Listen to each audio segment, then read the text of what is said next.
Hi, I'm Russell Cummings. I wanted to talk to you today about setting KPIs for your business or your organisation. KPIs stand for Key Performance Indicators, and some people call them Key Performance Measures, and you can argue about the difference between the two. But ultimately what we want to have is a series of measures that we use in our business that give us an indication of where that business is heading and whether we're achieving our targets and goals. So it's really important that we get our head around some of those things. Now, I get asked lots of questions about how do I set them, where do I set them, and what should they look like, and let's talk about what some of those things are today.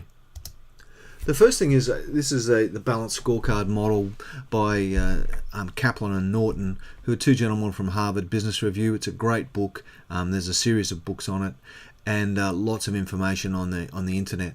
And basically, the Balanced Scorecard basically says if we've got good people and systems driving great processes in our business, that will make our customers happy. If our customers are happy, they will give us some money, and we achieve our financial goals. We can reinvest some of that back into our people and systems and drive the cycle onward. And it's all around our vision and where we want to head.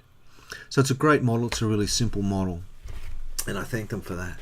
But at the end of the day, we can also use it to set KPIs and set measures for our business. And if you think about people and systems and core processes, those things are very much enabling processes and enabling parts of our business. Whereas financial and customer things tend to be outcomes.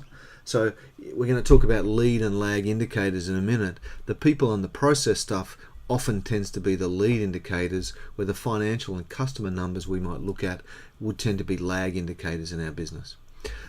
But a great way to use this model is to say, well, let's set some KPIs in each of these areas. So we've got 4 areas. Let's set some KPIs in them and let's do them. Now the challenge is the lead indicators, people and systems and core processes, are much harder to do than the lag indicators around financial and customer. So that's the only challenge.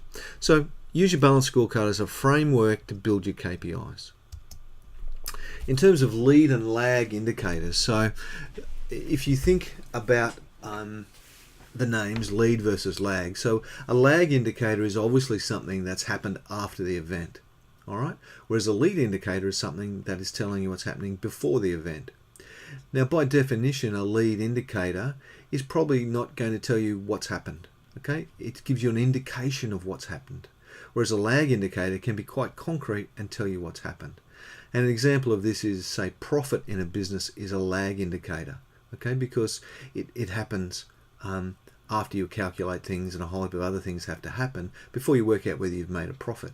Or a lead indicator could be sales. It could be just simply sales volume or sales dollars, or it could be new business sales, or it could be a whole range of things, but they're just a lead indicator. It doesn't tell you you're actually going to get your profit, but it's an indication that you might.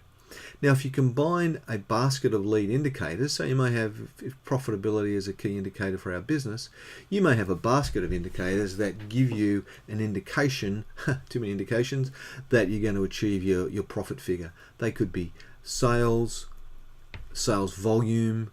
In terms of cost, you might want to look at labor cost or labor hours. Maybe you don't have the time to collate it, so just hours of labor versus target. Some of those sorts of things will give you a good indication of whether you're going to meet your profit targets or not. Okay, so think about the lead and lag indicators that you may have for various parts of the Balanced Scorecard. Okay, and remember, lag indicators are often more concrete than lead indicators. And then lastly, how do you set a performance indicator? And this is the model I want to use. It comes from the people at First Executive. One of the things I like about this is really simple. So basically the model is VQTQ, and that stands for verb, quantity, time frame, quality. So the example here is deliver 1,000 units by 30th of June at 97% DIFOT. Now, if you break that down, the verb is deliver, the quantity is 1,000 units, the time frame is by 30 June, and the quality measure is 97% DIFOT, or delivered in full on time, which is often a quality measure. Now, in some cases, you may drop the quality measure or you may drop the quantity measure in favor of a quality measure. It's up to you.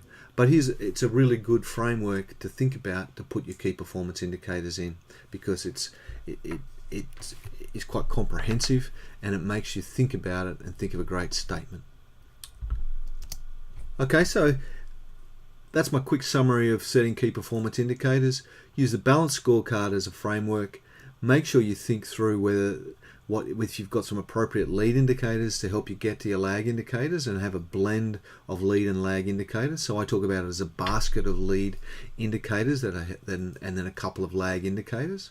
And then lastly, use the VQ-TQ model to help you create KPIs that make sense. Thanks.